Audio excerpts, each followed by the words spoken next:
Welcome to the world of Mark's Money Mind. I am your host, Mark Trautman. This educational personal finance show combines money lessons, timely topics, personal stories, and community wisdom to help listeners and viewers master their finances to enjoy a stress-free life of financial freedom. This week's show is a second live recording at CampFI Rocky Mountain in Colorado Springs, this time from week number 2. My co-host this week is Kevin Sebesta from Life and Fire.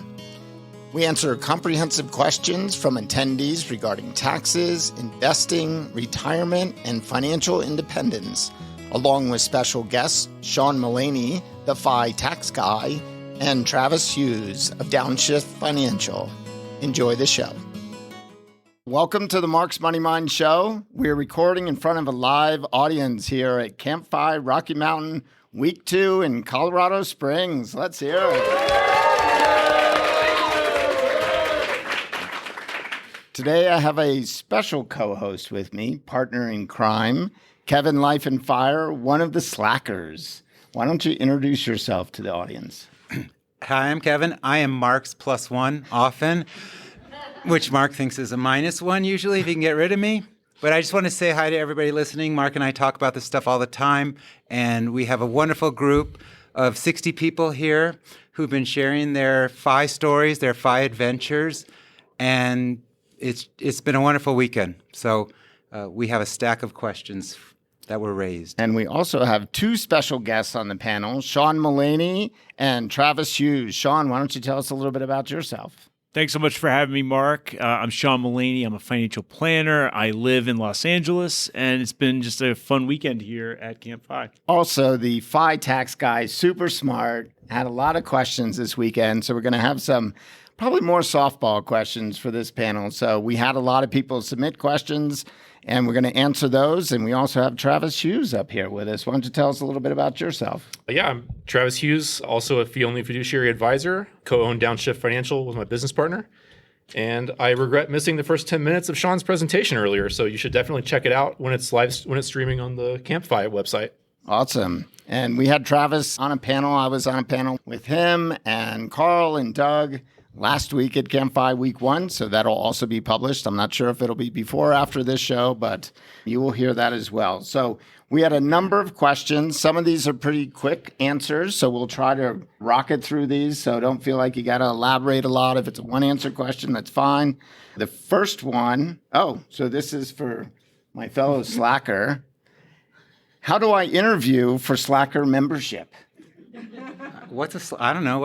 I don't know. What is a slacker? A slacker is it sounds like it's a mastermind of a group of 8 to 10 of us who are early retired, who got together just to talk about early retirement finances in a more deep personal nature. And it grew into a friendship. We travel, we go to events. And so the question is, how do I get an internship? Interview. Oh, interview. I was looking for an assistant. We might have internships available. No. Especially to offload all of the hard work we do. There's no work involved. I don't know. I think maybe we could franchise if one of the slackers wanted to actually do something. But in all honesty, nothing's more important in your journey than having people around you who are on a similar path or ahead of you, or someone that you can help that may be not quite as far along. And I suggested to people, find a partner here that you could talk to 2 weeks from now, and then 2 weeks after that, a month from now, and build a relationship.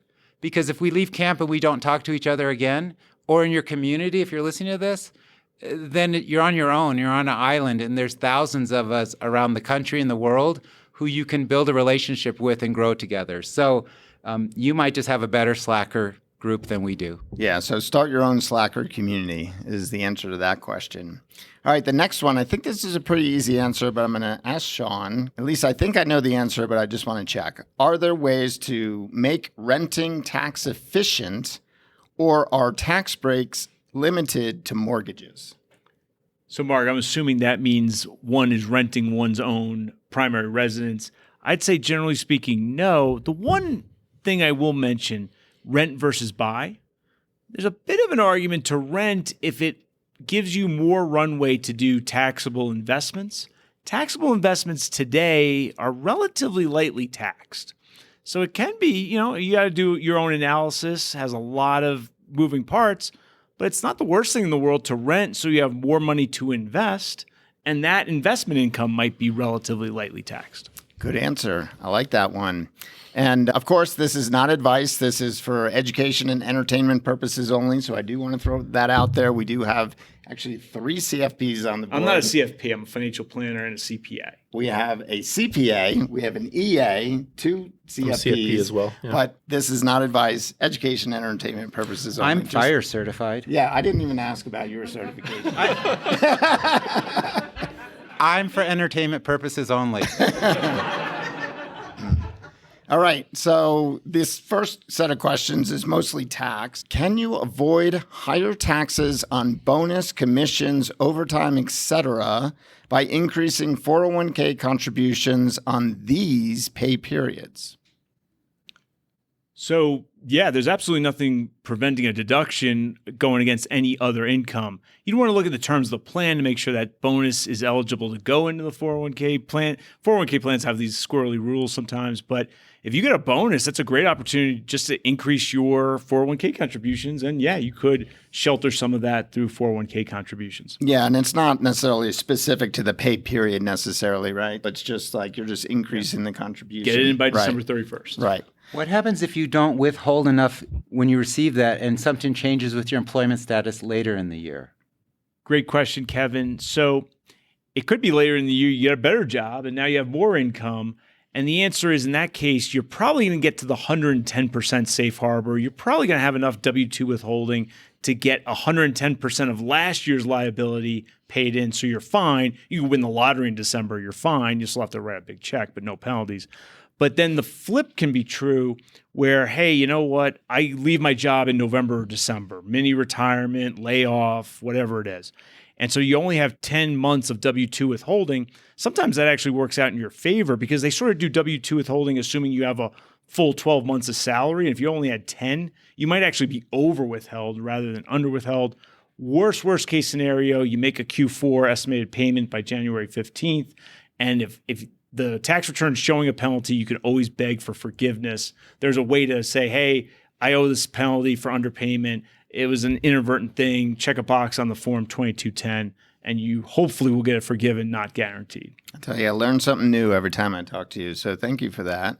And the next one is, can a substitute teacher invest their paycheck into the 457? I'll let you answer that one. I do not hold myself out as, certainly not as a 457 expert. I think, we all have limitations to our knowledge. I would say look at the plan. That's going to be a plan-by-plan determination based on how much you work and their rules. So sorry, I don't think we have a good answer, unless someone else on the panel has. No, I think that answer. was kind of my answer as well, and I'm glad you said the same. All right, so here's one. This is probably for both Travis and Sean. I'm 50 years old. What is a good way to divest from my real estate empire? We have an empire person here in the audience. Yeah, that's a tough one. So I'm assuming we're talking about direct ownership of individual properties here. Yes, that is the case. And if it's an empire, you probably have been depreciating it for quite a while, so you might have pretty low basis. And if you've done cash out refinances, you might have levered debt on it. So if you sell, you could have capital gains and be walking away with less cash than what you expected. You've got 1031 exchanges. There's lots of other options. If you really want, cash out refinance is a good way to pull equity out without selling, and there's no taxable implications.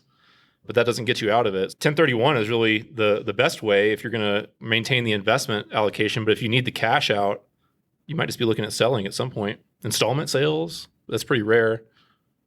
Sean, any ideas? I've got an idea. They could transfer all those deeds to me. I'm not saying it's the best way to exit, but it is an exit. No. The only gloss I'll just throw on top of that is there's this thing called a Delaware Statutory Trust. It takes a lot of due diligence on the end user's end. But say you own condo A in Oakland, California, you want out. In theory, you could do a 1031 into something called a Delaware statutory trust, where you're getting a sort of a partnership interest in an underlying basket of rental real estate, and it makes the transaction more financial. So instead of having property A for property B, it's a little more, hey, I have something that's a little more passive. These things blow up in 10 years, though. So then you have to re-defer the gain if you want to keep re-deferring the gain. It's something that I've touched just a little bit in my travels. It's worth looking into, but it's certainly not going to be the go-to low-cost option. I have one other answer. You can die and leave it and have step up in basis. So Refi till you die. it's probably not the best option, but it would work. Okay, so this one is more just, can you please talk about HSAs, health savings accounts, and how to optimize? Yeah, HSA is a triple tax advantaged account. So when you put money in, it's deductible like a 401k. The taxes on earnings in the account are tax deferred. So that's much like a 401k as well. And when you withdraw money, if it's for a qualified healthcare expense, then you can withdraw it tax free. In that case, you've effectively never paid taxes on this money at all. So it's actually the best account in that manner. At retirement, if you don't have enough healthcare expenses and you need the money, you can also withdraw it like an ordinary withdrawal, but then it's going to be taxed as ordinary income, much like a 401k as well. What was the other component of that question? It was basically just, how can I optimize it?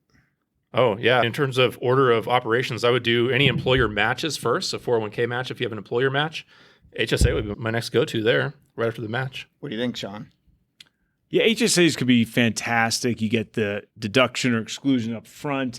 One little thing to think about is in order to get the payroll tax exclusion, so it counts against both income tax and payroll tax.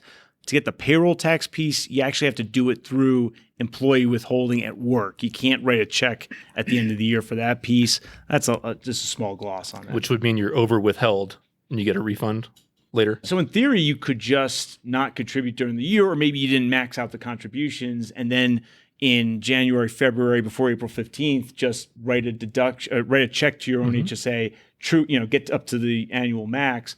But the downside of doing that versus just doing it through withholding is if you had done it through withholding, you would have lowered your FICA tax as well. It's something to think about. Yeah, and that's what my daughter has. She has one at work. So she contributes to the HSA through work to avoid the FICA tax basically on that. And I also like to think of the HSA as like a super Roth. You get the tax deduction on the way in, earnings tax deferred while it's in the account, and when the money is taken out, provided that is for qualified medical expenses, it's tax-free. So I like to think of it as a super Roth. Yeah, Could you try and optimize that if you're trying to optimize by paying medical expenses out of a checking account, saving the receipts so that you could pay those later as qualified distribution and let it grow longer tax-free? Is that a strategy people actually do or talk about? Yeah. So I save receipts for anything that is a substantial medical expense. I don't save every little one, but if it's a grand or over, I'll save a receipt just in case I need it later. You can always reimburse yourself. Yeah. And how do you keep those receipts? Is it digitally? Is it physically? Or? I just have a folder with PDFs in it. Yeah. Okay. How about you, Sean? Any ideas on that? So one thing that just came to my mind, it's been a long weekend, so... yes, it is Sunday night, by the way, in case anyone's wondering. There's a statistic out there, and maybe one of you guys knows this better than I do. At one point in the recent history, something like 96% of all HSAs only had cash. And so a lot of folks are just not making the election to invest that. And as we've talked about, it's a good long-term investment. So perhaps an HSA is a good place to have higher growth equities than cash, because the hope is maybe we're going to hold this thing for 20, 30, 40 years, and maybe we'll get a lot of tax-free growth in that time. And one of the discussions we had this weekend, because we did talk about this a little bit, is what are the downfalls of leaving an HSA to another party once you pass away? Yeah, so an HSA is a great account to leave to two types of beneficiaries. One of them is your spouse. The HSA becomes his or her HSA upon your death. Second type of beneficiary that's great to leave to is to a charity. As long as you're otherwise charitably inclined, the charity doesn't pay income tax, so they'll gladly take your HSA. You got to do a little paperwork with the institution. But individuals who are non-spouses are taxed in the year of death on the entire HSA balance, plus it loses its HSA status. So it's very inefficient to leave an HSA to maybe an adult child. Maybe you have a taxable brokerage account, a Roth IRA, and an HSA, and you want to leave some to your children, you want to leave some to a charity. Pick the HSA for the charity, the Roth, and the taxable for your kids. Yeah, and I have a donor advised fund, and I actually name my donor advised fund as a beneficiary of the HSA on death. And my daughter, who would be the successor, I guess it would be trustee of or successor, grantor of the donor advised fund, would have the ability to use that for her lifetime giving. So that's what I did. I presume that's okay. Right? I've never actually dug into that. Yeah, well, Travis, have you dug into that? They allowed me to name it as a beneficiary, and it says donor advised fund, Fidelity Charitable. So we'll see after I'm dead. That's creative planning. That's good, Mark. See, you learn something every time. Absolutely. All right, let's see. My son is starting 9th grade. Is there a way to superfund a 529, and is it worth it? We didn't do it earlier because it counted against financial aid. I pay California taxes. Now, my understanding is it would be a parent asset, and so that has a lower hit on the FAFSA. But is there anything unique about California? And also, can you superfund the 529? California does not have a benefit on the way into a 529. There's no deduction. There's no credit. California, other states, doesn't matter. If you're a California resident, the 529 contribution doesn't give you a state income tax benefit. I'd be interested to get the other panelists' take. I'm not a huge fan of 529s. What you're mostly saving is the tax on the investment income, especially for a California resident. And here we've got a runway that's about maybe 4 to 8 years. Now, in theory, there could be grad school, so the runway could be a little longer too. Now, that said, if this person's really close to financial independence, they want to be generating maybe interest, bond type income, yeah, maybe you put a big slug, and you know the 9th grader really is going to go to a private school, put a big slug into a 529, shield that interest income. I think you got to Google this one. Each state has a contribution limit, and it's generally a 6-figure contribution limit. You could put a whole bunch of money into a 529. There is a filing requirement when you do that. It's a Form 709. It's a gift tax return. It's not about filing or paying gift tax, but we have this thing called the annual exclusion. And in order to make sure your estate and gift tax stuff works well, you're probably going to want to file a Form 709 if you're doing a very substantial gift. And there's, you could split that gift with your spouse. There's all sorts of little wrinkles there. So with gift splitting, it might be with a married couple could be due up to $180,000 in 1 year and not worry about a gift tax or reducing, they call it the estate tax exemption. We didn't talk about estate tax much this weekend, thank goodness. Yeah, my understanding was you could superfund it with basically 5 years of the annual exclusion, yes. But you still have to file that 709, huh? My understanding is to elect that special rule, you have to file the 709. Okay. Check the instructions to the 709. Because if you and your wife are going to give $18,000 to any person each, so it's 36, my understanding is probably you wouldn't have to file a 709. So then, what if we want to do $50,000? Well, now you have to file the 709, and if you don't make this election, you're eating into your estate tax exemption. So I believe in order to make sure the IRS is fully aware you're electing that 5-year compression that you mentioned, Mark, you've got to, this is my understanding, check the instructions to the 709, that you would have to file that form. It makes sense to me because that does make complete sense. The default would be you'd be eating into your exemption. And then that would also mean that you couldn't then gift any money to that individual over the course of that next 4 years too, technically, right? Technically speaking, yeah. So a lot of their life is going to be their support, right? So the son shows up for dinner. That's not a gift to the son. That's your child support you couldn't obligation. Give them another $10,000 during that window. Without eating into your exemption. Yeah, you have to file a 709. You'd start eating into your exemption. You're not paying tax. It's not that big a deal. But, in the FI community, it's possible some of us in the FI community might eventually owe estate tax. Hopefully not, but it's at least an issue. And Travis, any ideas on this? I have one idea, but I'm curious. In Colorado, we do have a state tax deduction. So how might you answer this question? Yeah, I would agree that I think that 529 plans are not quite as attractive as the general public thinks. So I agree with you, Sean. I do like them, though. I just think you have to have some certainty over the goal of covering college. Like you mentioned, certainty that they're going to go to college, what that expense might look, and you do not want to overfund it in a 529.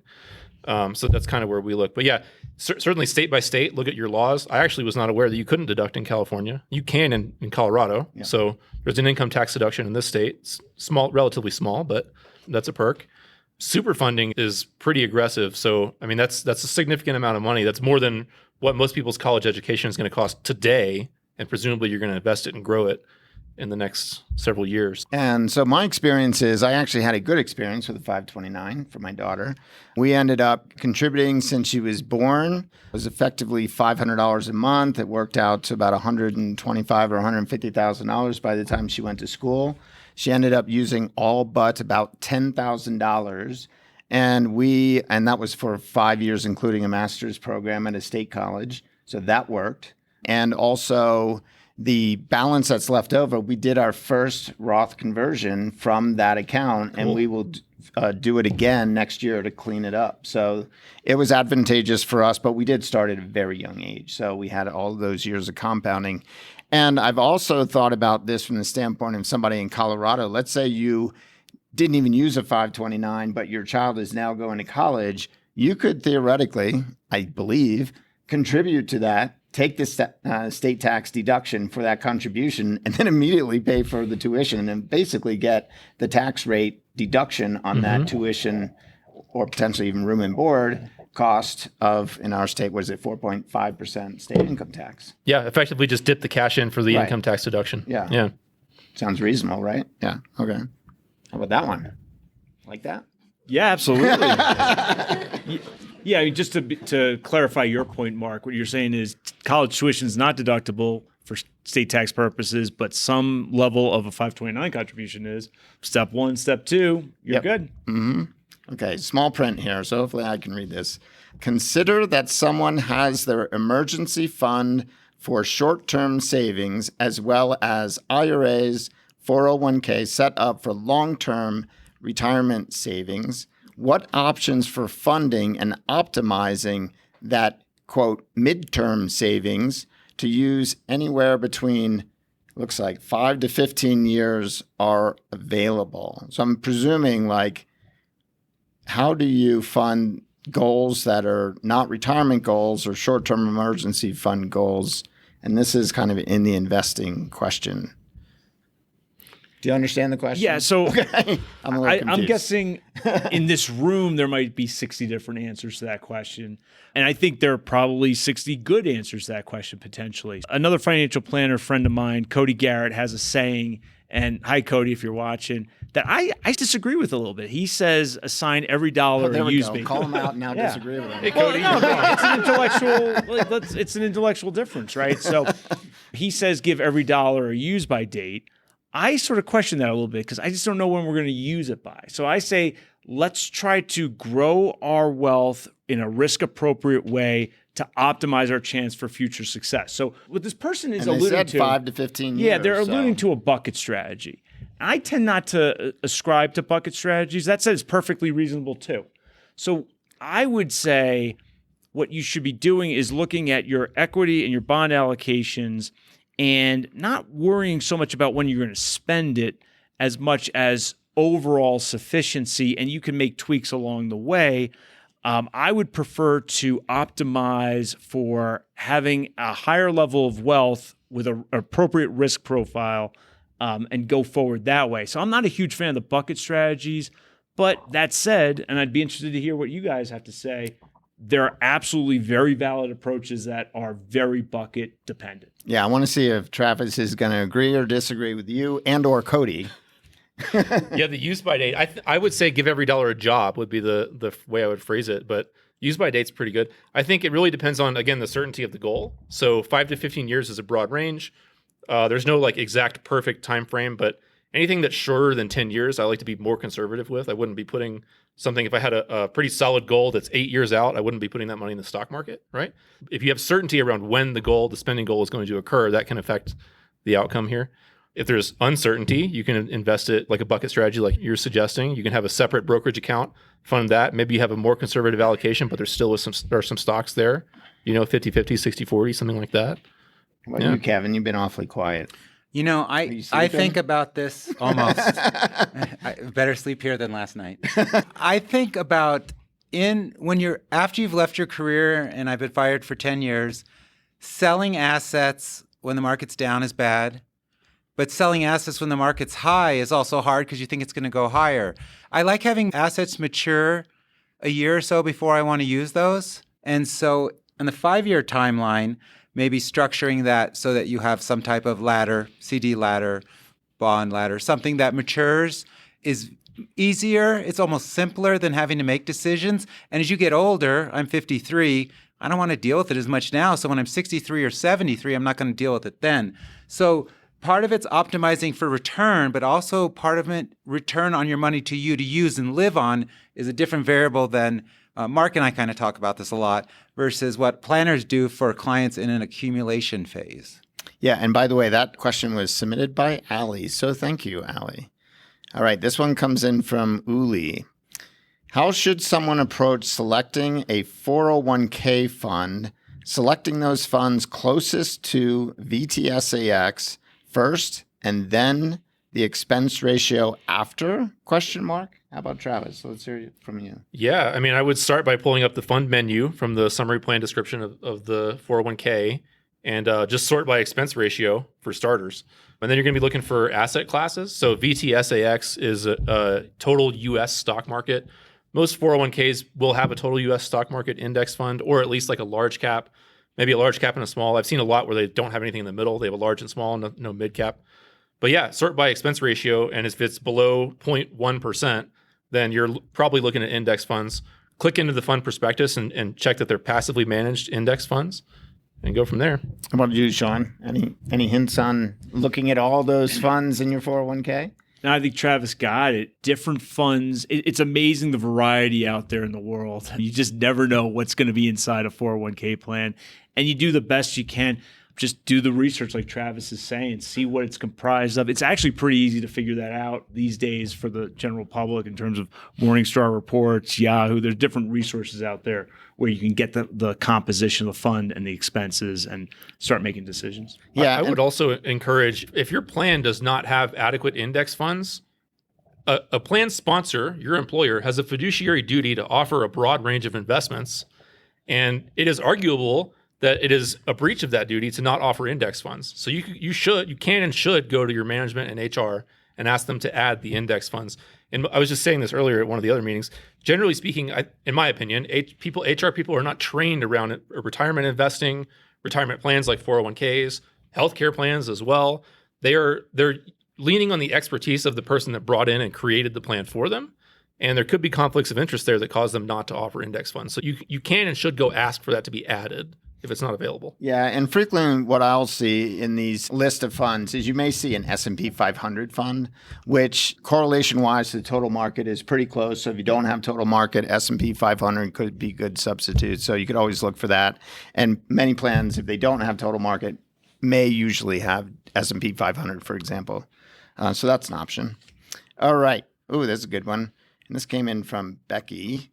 Becky. One? Oh, because we have many Beckys. What is the role of socially responsible investing in FI? How do you balance your values with your investing? How about who wants to take that one? I'd say, I think, Mark, that is a 10-part podcast series for Mark's Money Mind. I think that'd be fantastic.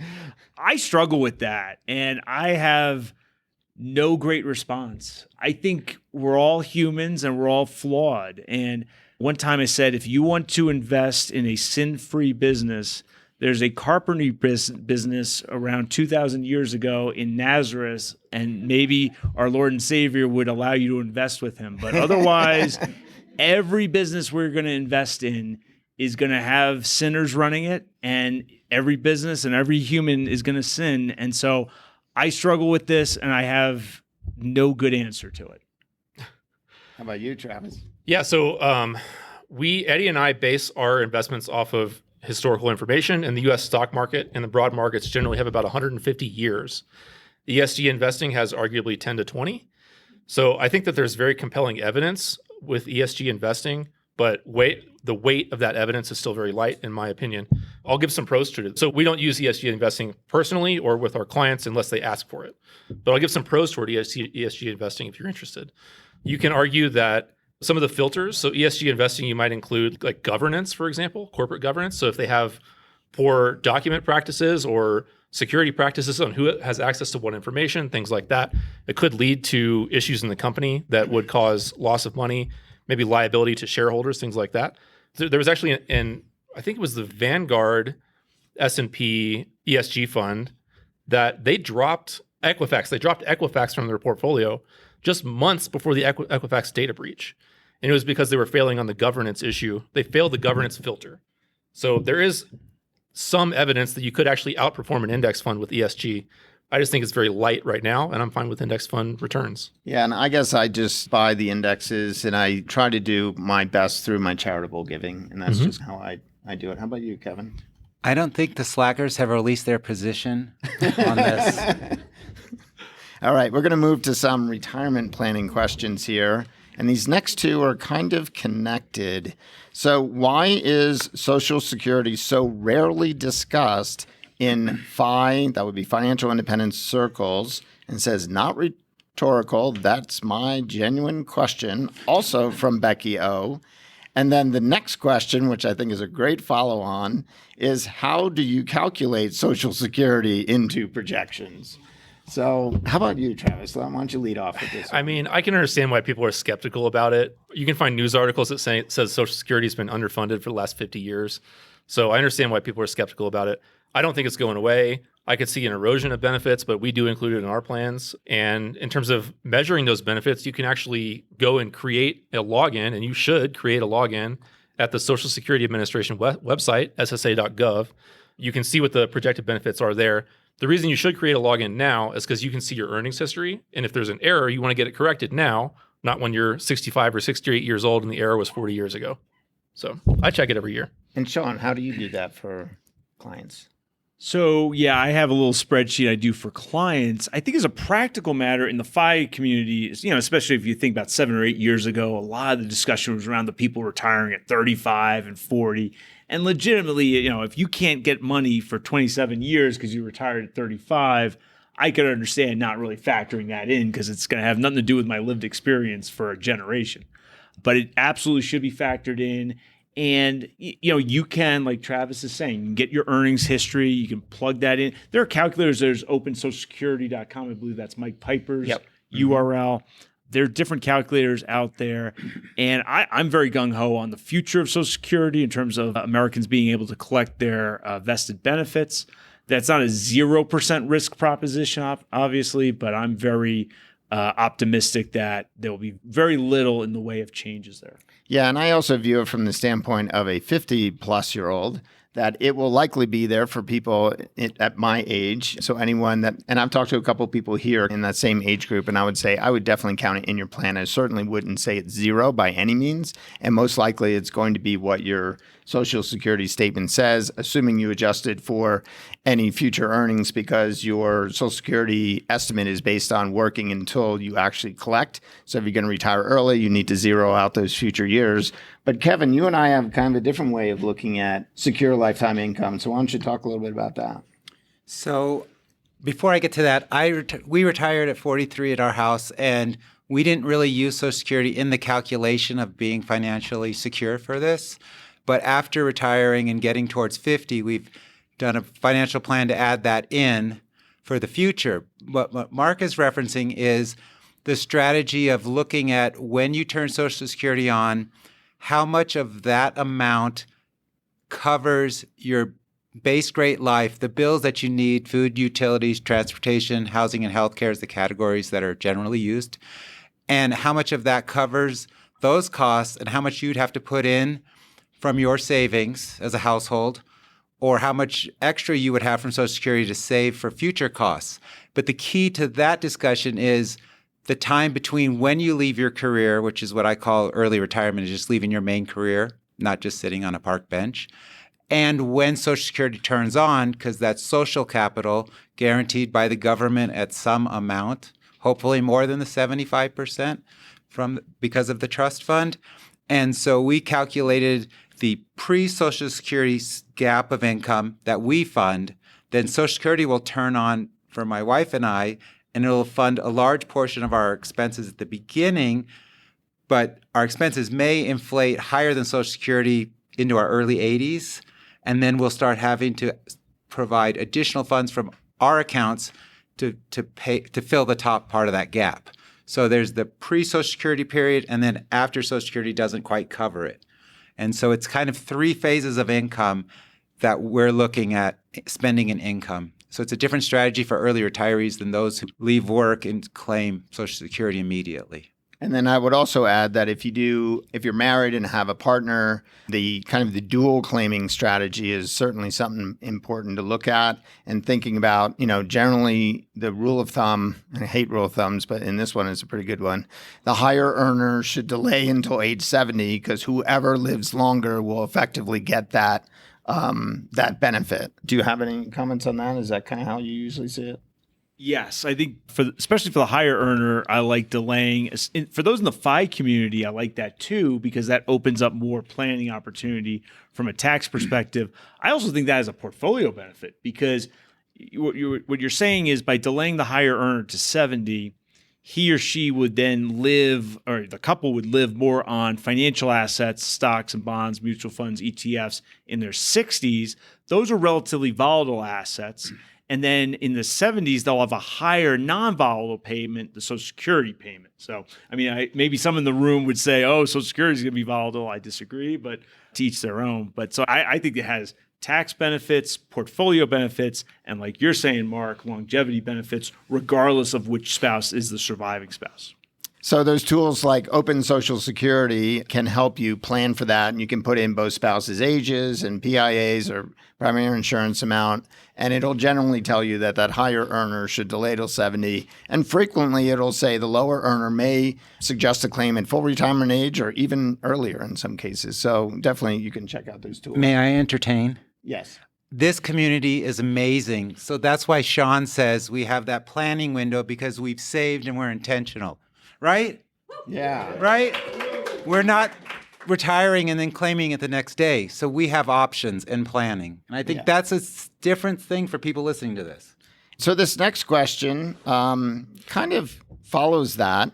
How to figure a pension into your net worth / financial planning strategy. I'm curious how you review pensions, Travis. Yeah, so we do it on a cash flow basis. You could do a time value of money calculation and consider it as a part of your net worth, but that's one of the shortfalls of just relying off the 4% rule just as a rule of thumb. It doesn't account for any variation in cash flows, right? If you need to buy a car every 10 years, there's no variation on the 4% rule. Same thing with pensions. You might be drawing more than 4% in early retirement because you're going to have a pension and Social Security kick in later.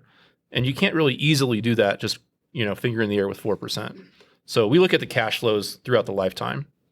And how about you, Sean? How do you review pensions? And I also got this question, like the lump sum versus the annuity pension question. Yeah, so pensions are fascinating. One thing that's sort of interesting about them is there can be a bit of a tax planning opportunity there, because some pensions can be rolled into an IRA. And you say, oh, well, why would you do that? Well, one, you get to now control the investments instead of the employer. And two, you've opened up some tax planning. You could do Roth conversions with that. You can't Roth convert a pension, right? But you could Roth convert an IRA. The other thing you could do is a qualified charitable distribution out of a traditional IRA. You can't do a qualified charitable distribution out of a pension. But that said, pensions are nice. Hopefully, we're going to live to 100. And if we live to 100, we've offloaded a lot of that risk onto our employer if we keep it in the pension. So this is not a slam dunk. And I think to each their own in terms of how you do that. But what Travis is saying is right in terms of you look at it as, it's an additional flow. And how much of that, how much of the spending of the client is that going to help make up? And I think that helps inform this decision. But some of it's just your tolerance in terms of that whole, am I going to live a long time versus do I want to control the assets or not and the investments, and then the tax planning opportunities. And so this is a follow-up or either a second question by the same person, I'm not sure. But do you have any Roth conversion strategies? Boy, that could be like an hour show or more. But I know, Sean, you touched, and it also says, i.e. convert more in 1 year or in early retirement. And you touched on this a lot in your presentation this weekend. So maybe could you just give us a quick summary of that kind of thought process that you were describing in your presentation? So first, you want to be strategic. So there are going to be some people in the room who have like a mini retirement year, sabbatical year. That could be a great time for a Roth conversion. So there can be these strategic during our working years Roth conversion. You go back to grad school for a couple of years, that sort of thing. But then you want to think about early retirement, maybe even later retirement, and how does your taxable income compare to the rest of your life, your working years, your later retirement years. And I like approaching it, and Travis, I'd be interested in your thoughts. I like approaching it in the fourth quarter where we say, hey, you know what? We add up how much interest, dividend income, capital gain income have we had during the year? What do we think December is going to look like in terms of dividend payouts and whatnot? And then we see where our taxes are and we decide what sort of Roth conversion we can do. And it tends to be better in early retirement. That's not always going to be true. I'll give you one example. The year you retire is probably not a good year to do it because you might have 6 months of W-2 income. So maybe we wait to the next year where there's 0 months of W-2 income. But yeah, Travis, how do you approach it? So we like to look at the lifetime cost of income taxes because there's also things going to come in like IRMA, which was addressed in your presentation. So I think the thing I would add is to go to the CampFI website and look for Sean's presentation. Yeah, and I like the idea of thinking about taxes from a lifetime perspective as opposed to how can I reduce my taxes just in this year. Mm-hmm. And Kevin, any thoughts? Absolutely. My thought is if you're married, you also have to consider a future if one of you are a survivor and the tax brackets and the income stream that's going to affect you because you possibly won't die together. Yes, I'm very familiar with that one. Sorry, but no, but that's not very to true. you. To down. I'm the entertainer. Oh, okay. Debbie Downer. Okay, what to do with 457? So I guess this is a question about a specific situation. What are the benefits of having one? Okay, we can talk about that. And also, wife has 457 from Washington State, and job is ending. We are in Ohio, and she has a 457 there. What should we do? This is kind of a tax planning question. Any ideas on this one? Yeah, so the main benefit of a lot of these 457s is the exception to the 10% early withdrawal penalty, right? So the idea there is if I have, say, a 401k or an IRA and I retire at 53, if I don't do additional planning, I take money out of that to live, I pay the 10% early withdrawal penalty on that distribution. That's not a great outcome. You can do some planning.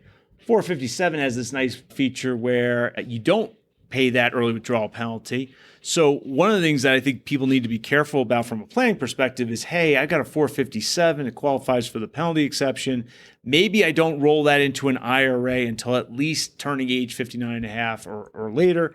And then the question, I was a little unclear on the rest of the question. Yeah, well, I can clarify because we had a conversation in the hallway about this. And the question was, should she roll this Washington State plan into the Ohio plan? And I said, no, because if you roll it, then you're going to be in service in Ohio and not necessarily have access to it. But if you leave it in Washington, you would have access because you're not in service with that state. Yeah, so my quick thought on that is if you're younger than 59 and a half, there's no compelling reason to move a 457 wherever it is, wherever you are now. But that said, you could always look at investments, right? So, I mean, sometimes, folks like me love to go in the rabbit hole on tax planning, but investments matter and fees matter, right? Yeah. So it could be that the old employer 457 has bad investments, bad fees. Maybe that person wants to say, you know what, I get this 10% early withdrawal penalty thing. I hear it, forget it. I'd rather be in a traditional IRA I control. That's a perfectly reasonable financial planning alternative. Or maybe they say, oh, I really like that 10% early withdrawal penalty exception. I'm just going to leave it there, even if I'm not thrilled with the investments. Or maybe the investments are great. Obviously, I have no idea the contours of these 2 points. Yeah, and that is one of the conversations we had. And I guess I just don't like to eliminate optionality if I don't need to. How about you, Travis? What do you think about that? I mean, Sean brought up the point I was going to say, which is basically if the old plan that you're not in service anymore has like nuisance administrative and expense ratios on the funds and stuff. I do not like high fee funds and high administrative fees on plans. So that would be a compelling reason to roll it over either to an IRA or to the new plan. Kevin, anything to add? My wife had a 457. She was also able to double contribute fully in the 457 and fully in the 403B, which was awesome. And we did roll that over to an IRA way before she was qualified to take distributions, but we had brokerage accounts to live on. So we did it wrong. We eliminated optionality because we all make mistakes away from the pure optimization. All right, this question is, it says life insurance versus long-term care insurance. I'm not sure it's a versus situation, but the 2 bullet points are at some point, assets large enough, life insurance may not be necessary, question mark. And then the second part is, does it make sense instead to start paying for long-term care insurance? Travis, how about you take a stab at this one? Yeah, so the life insurance component, I mean, there's plenty of exceptions, but generally speaking, that's to offset any loss of income from an early death. So if you make it to retirement, you may not need life insurance anymore. The most compelling reason to keep a permanent policy after you've retired is to offset estate taxes at death, in my opinion. But outside of that, there's very few other compelling reasons. I'm guessing the reason she's bringing these together is because a lot of times if you look at long-term care today, the products you'll be able to find would be a life insurance policy with a long-term care rider is probably why she's asking that. Hybrid? Yeah, hybrid policy. What do you think about hybrid policies?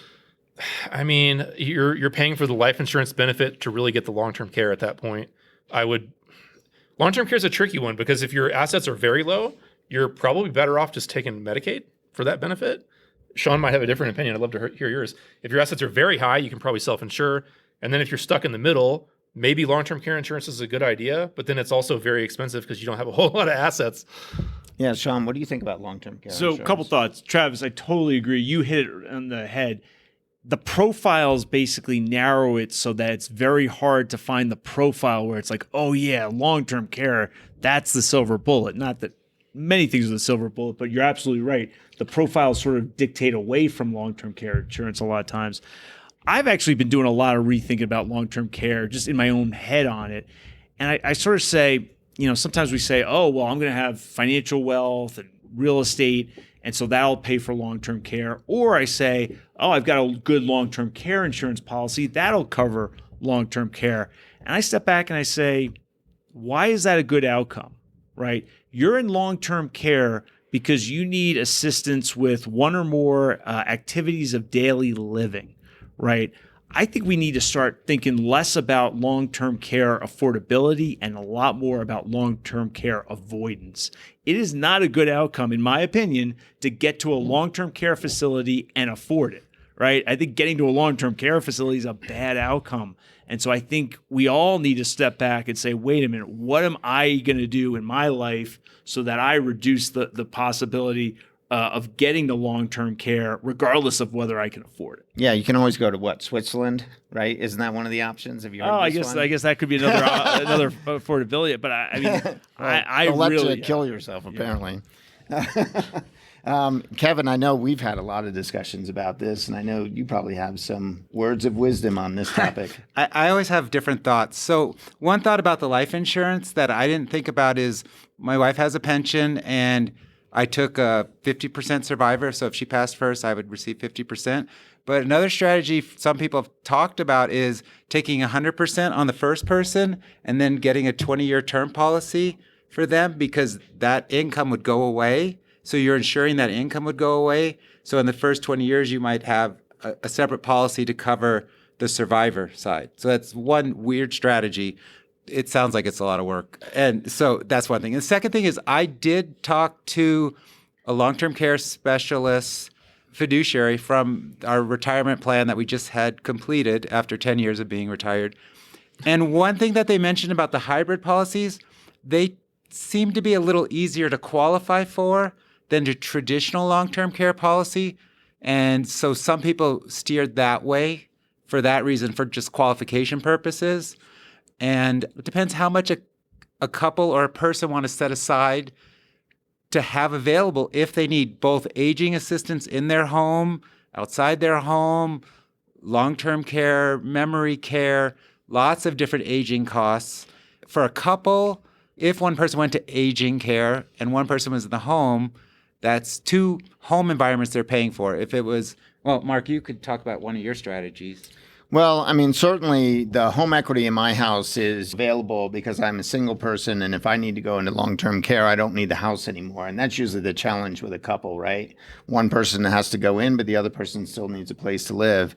But what was brought up, and I have the same planner as you do, and what was brought up was the concept of what they called a hybrid policy. Apparently, Michael Kitces wrote a white paper on this. And basically, the argument is this. He said, you can self-fund. You have the ability to self-fund, and you can put X dollars away. Or you could create a portfolio that is kind of segmented for long-term care insurance and effectively put that money away, and the interest or income from those dollars can purchase a long-term care policy. So therefore having to put less away in self-funding. And if the policy is needed, the first dollars that are being spent are from the true clean long-term care policy, as opposed to the hybrid policy where you're effectively getting your own premium back first. And if you don't need it, then there's still a pool of money there for your heirs. So I haven't read this paper. I will put it in the show notes. I'm very interested to read it. You're going to lose your slacker card. But that's way too complicated. Yeah, it's the hybrid approach. Don't think about Michael Kitces as slacker. I'll tell you that much. So I'm sure it's probably 20 pages long, and it'll take me a couple days to read it. But have you heard about that? That I've not heard. Yeah, so maybe, it'll be in the show notes. So, right. Let's see. This will be an interesting one for you guys, which I know you're not, or I don't think you are. How bad is it really to use an AUM, or assets under management advisor? Want to take a stab at that one? All right. So, and there's no endorsements here, right? No. Like none of that stuff, right? We're all just here as human beings. So I'm a totally biased source. So my practice is an advice-only practice. So I just don't have any investment management services. I'm very much an advocate for the advice-only model. What I'd say to the folks in the audience who are thinking, I might need a financial planner, I would say take advantage of the year 2024, right? You have the ability to go on websites, get intake forms, set up meetings with 5 different financial planners all across the country, potentially, depends on it. You don't have to get in your car. And I would start interviewing those people based on the services they offer, the fees, and the fit and the connection you have. And I know it's over the internet, but you're probably going to be working with them over the internet anyway. And so that would be the main thing. Just what am I going to get out of working with you? What are your fees and how do I understand them? And what's the feel? And then the other thing too is, so one of the things in my firm is I'm very focused on project-based planning. So I work through my firm with clients for a set period of time to get a plan in place, and then the relationship ends. Because I think a lot of the value add is in the upfront planning phase. And once the client has the plan, they understand it, they execute it. As long as they're having financial success, why are they paying additional fees? That said, that is not a great client relationship for every client out there. There are absolutely clients out there that need and benefit from a continuing relationship with a financial planner. And so a model like my firm, where it's project-based and advice only, wouldn't be a good model for that potential client. I don't mean to sidestep the question, but I think you want to think about it more holistically about the type of planner you could work with, what their fees are, and of course, the connection you have personally with them. Travis, what's your angle on this? And by the way, this was not planted. So this was a valid question from the audience. I did not plant this up here. Yeah, I mean, I would say that AUM fees do not properly align incentives. I believe it's unethical, in short. I like flat fee. We're flat fee. I like flat fees or hourly fees. I think those are the two fee models that minimize conflicts of interest. Yours is essentially a flat fee. It's your project based, so you're not ongoing, but the client's just paying you the fee, right? I mean, there's no other profession that says, what's your amount of wealth? I'm going to charge you a percentage of that. You know, it doesn't make any sense at all. There's many conflicts of like, should I add money to the portfolio or take money out of the portfolio? Should I sell my rental property and invest it with you? Advisor that's charging me 1% of my money? Well, yes, of course you should, because my fee is going to go up by 1%, whatever, right? So I don't like the conflicts there. So we do flat fee, and I like hourly fee as well, or project based. Yeah, and I did have my own financial plan, as did Kevin recently, and we both. No, we didn't. No, we didn't have our own collective plan. We had our individual. We had a plans. retirement plan. That is true. Not a financial plan, Correct. and that's different Yes. between accumulation phase and decumulation phase. Yes, we did. They're very different. Yeah, we hired the same retirement planner. And That's a first. yes, and it wasn't together because we're not married or anything. Even though But we my did. plus But we one. did review. We did review each other's plans. As Steve said, it was bare. But yes, it was very worthwhile. And I am a CFP, and people ask me, why did you have someone else do your plan? Because I think it's important to have someone else look at your information. And I did have a discussion about something I didn't think about. So it was very valuable for sure. I'll add just one minor note. If the advisor is state registered, there could be complications with their state regulator. For example, the state of Washington is very difficult to get registered as an hourly advisor. So I know a fantastic advisor in Washington that charges AUM because it's just easier with the regulators. So like that sucks, but state Is it specific. a small scale cap though? Some people cap it at a fair amount because if you have, let's say you have $1 million and $3 million, their work isn't totally different versus $10 million, which is much different. That's another reason I don't like AUM fees. Yeah, there's no reason why a client with $3 million should pay 3 times the fee of a client with $1 million. It just doesn't make any sense. All right, so I think this one is probably going to be directed to me and Kevin, so I'll pose it to you first, Kevin. For those of you who retired early, did you withdraw more or less than you expected? So we tracked our spending for my wife and I for probably almost 20 years before we left our careers. They were very consistent spending. Some things went up, some things went down. We tracked that into retirement, and we spent right along that line from 43 to 50, which turned out, because we happen to have good returns, we way underspent. The accounts grew, and Mark and I started talking about the fund bucket 3 years ago, and we push each other to do things and spend and be conscientious about that, intentional. And after the retirement plan, we were told to spend more or we'll be giving it away.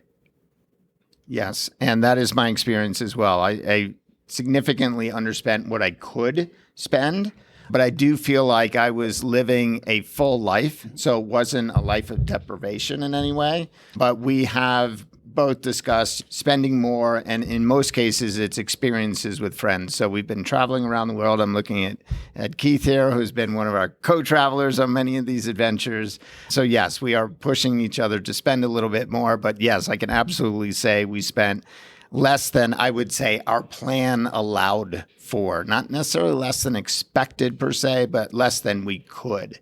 And I think the quote is, if you don't spend it, your inheritors certainly will. Or if you don't fly first class, your inheritors certainly will. Your son-in-law will. Yes, they will have no Becky trouble. and Ron had adventures with us. Yep, absolutely. I see them back there too.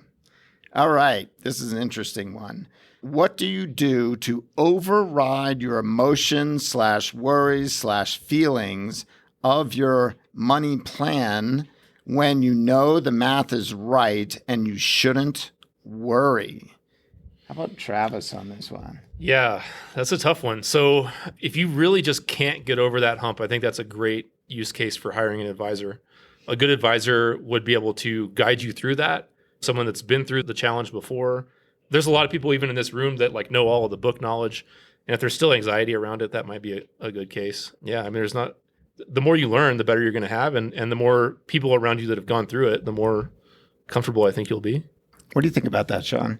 So I fear in this room, there are going to be people who are worth more on the date of their death than they were on the date they retired. So I think you need to think about that the next time you're like, oh, I can't afford this first class upgrade. The other thing I'd say too is think about your legacy. And I'll just give you one example. Do you want to leave a house that has closets and closets and closets that need to be cleaned out by your adult children, right? That's going to be painful for them. You've essentially accumulated deferred decisions for the next generation because they're going to have to figure out, do we sell this, recycle it, landfill, whatever. But a first class ticket, when you're 70 years old, there's no future decision. Payment goes to Delta Airlines and you're done and your heirs are done, right? If I were out there, I'd say, let's not die with more on the date of our death than we had on the date we retired. And let's not be creating these deferred decisions and pain points for our loved ones. And then the last thing too is, as you get older, you're going to be spending less, right? Because your energy naturally declines anyway.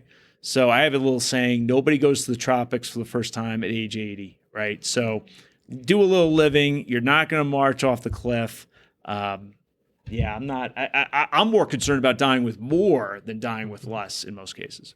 Yeah, and I would say this was kind of a concern for me because I was definitely hesitant to spend because I kind of had some of these, I wouldn't say worries, but, emotions. And that's actually what has been beneficial of having a friend like Kevin and the Slackers and the Fun Bucket. We've actually found tricks to enable ourselves to spend more and not worry. And effectively, the Fun Bucket was just taking money out of the portfolio, putting it in a separate account, allowing ourselves to spend, knowing that the remaining assets were good to go for our plan. So, with a total use by date. Yes, the goal. Use by date. The goal is to empty that Fun Bucket in the plan timeline and then maybe refill it. Probably refill it. Sean, we don't have to wait to 70 to give Delta Airlines that money, do we? No, that's my wife. I see the charges on our new fancy reserve card going to Delta Airlines. I think one other very actionable item would be get out and come to CampFI, come to Economy, meet other people in the community. The more people you're around that are going through it and have been through it, the more comfortable you're going to get. All right, we have 2.5, I would say. That's not a half. It is half. Look at the size of the paper here. He's right. It is half. A lot of the discussions today were about building a life to retire to. I find that very daunting. Do you have any advice or resources to share? How about that one? Retiring to versus retiring from, I guess. Yeah, I mean, I think Joel's whole conversation was great about that. That was great. Who's the advisor that says core pursuits? I forget what the guy's name is. But yeah, if you find a few core pursuits, things that are really meaningful to you, try to integrate those into your life, sooner than later. You don't have to wait till retirement to start pursuing that stuff. Yeah. Any thoughts on that one, Sean? I do think there are some people out there that need some headspace that only retirement can give them. So I hesitate to say that you have to, before you submit that resignation letter, you must have something to quote unquote retire to. So I would just say sometimes maybe the beginning of retirement could be the headspace where you start to formulate what that next step is going to be. The other thing to think about, there's a person in the FI community, Jillian Johnsrud, who's pushing something that I think needs a whole lot more pushing. It's called mini retirements, right? You take 3 months, 6 months, a year off, and then you come back to the workforce. And in that time, you start to get comfortable with your retirement self, potentially. Yeah, and I would say I didn't retire to something. I retired from something. So I was in this camp, and I just let things come to me. So I was open to new ideas. And ultimately, teaching financial literacy in the high school, doing things like this is new. Things just kind of eventually came to me. So I wouldn't worry too much about having something to retire to. It will come to you if you keep an open mind, willing to try things. And you're going to try some things that you don't like. That's fine. You may try some things that you like, and maybe you pursue those. But yeah, just be open to new experiences. Any thoughts on that, Kevin? I have 11 thoughts. Yeah. One thought is Ryan. Time for yes, we do. thoughts. I'll show you. There was a CampFI video from Ryan. What he learned his first year in retirement was very good. And you'll see Joel's as well. My other thing came from the Playing with Fire movie where they sat down and went through their 10 favorite things to do in any day. Like, think if you had 20 minutes, what would you love to do? What is in your soul that makes you happy? And those are the things that you can do, and you should do those while you're still working. Don't wait till you're retired. It's not a light switch. Do something you love on Tuesday. Don't wait till the weekend. Tuesday night probably if you're working, but figure out what things you love in your soul, like music, dancing, singing, helping, learning. Do those now, but write them down or you won't even think about it unless you look at the note in your phone. Cool. That's 11. Okay. I like it. All right. I guess this is to you, me again, but I would like to hear maybe Travis and Sean, if you have any thoughts on this. What is your biggest FI regret? You look very puzzled over there, Kevin. It's to you. You asleep over there? I had no idea that was for me. I thought I was done. If you get in a routine, you get in a groove, you stay in that groove, it becomes a rut. You got to get out of that rut. And so I would say do things, challenge yourself, do something that scares you, all those things. I'm not that good at that stuff, but yeah, that's it. I would say I don't have any regrets. It's been awesome. Oh. This has been 9 years for me. You're better than me. Well, no, I just can't think of anything. Well, you are, but still. Well, I appreciate that. Okay, last Starting question. this podcast, is that a regret? How about you guys? You have any comments on biggest FI regret or anything you've seen maybe? So for me, I wouldn't call myself FI at this moment in time. But on my journey, one thing I regret in my old career, in my own personal investing, in my taxable account, I chased yield at times. And now looking back, I'm a total return guy, right? I don't worry if it's dividends, appreciation. I think chasing yield is just fundamentally wrong from a portfolio perspective.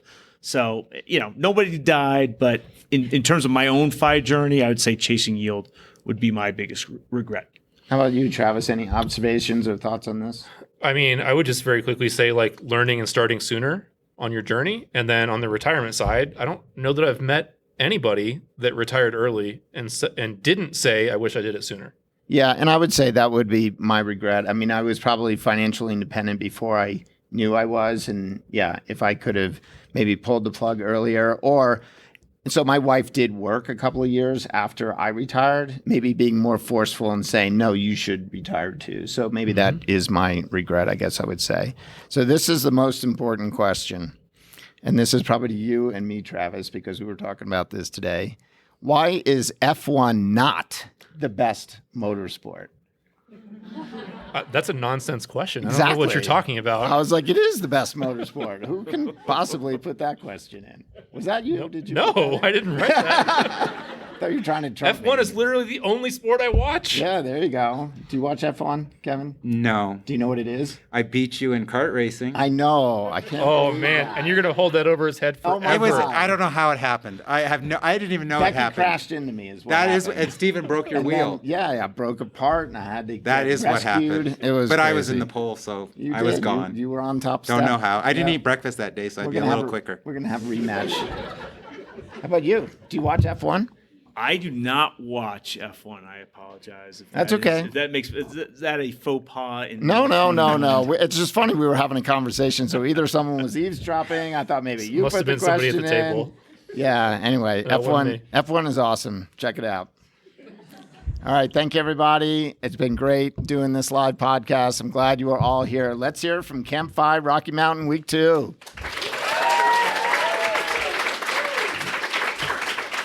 And before we leave, I want to give Travis an opportunity to tell us a little bit about where people can find you if they're looking to connect with you. Oh, thank you. Downshiftfinancial.com. All right. And how about you, Sean? You can find me at my blog, FITaxGuy.com, my little YouTube channel, Sean Mullaney Videos, and my financial planning firm, MullaneyFinancial.com. And how about you, Kevin? Where can we find you? If anyone wants to find you. I just write my random thoughts at Life and Fire, and I'm also in the Rock Retirement Club. I'm a coach there because I don't know why. Just because I got lucky, I guess, to help people, connect people. And you know where to find me if you're listening to this podcast. And I want to thank Stephen Boyer for putting on CampFI. This has been my 14th CampFI. This is one of the most awesome events that I ever go to. Thank you so much for doing this and giving us the opportunity to be here all weekend and also to do this live podcast. So let's hear it for Stephen. And if you want to come to a CampFI, you better get on it because these tickets sell like hotcakes. So I'll put a link to the show notes to CampFI as well. So thanks again, everybody, and have a great evening. And let's go drink some beer. Thank you for listening to this week's show. Please click follow on your favorite podcast player or subscribe on YouTube to ensure you don't miss any future episodes. Also, please leave a rating and review for the show. This helps improve the ranking and enables other like-minded people find the content in their podcast players. If you would like me to answer a question on the show, please send it to mark@marksmoneymind.com and put podcast question in the subject line. Let me know your first name, or let me know if you would like to remain anonymous, and also your state of residence if you choose. I would also appreciate it if you would recommend this show to friends and family that might benefit from this content. See you next week on the Mark's Money Mind Show. Until then, make some, save and invest, live on the rest. And now for the all-important disclaimer. This show is for education and entertainment purposes only and should not be considered investment, tax, or legal advice. Please consult the appropriate advisor or advisors before implementing anything you hear on this show or any other show for that matter. While I fully intend for everything on this show to be true and accurate at the time of each recording, occasionally errors may occur. So please do your own due diligence on anything discussed.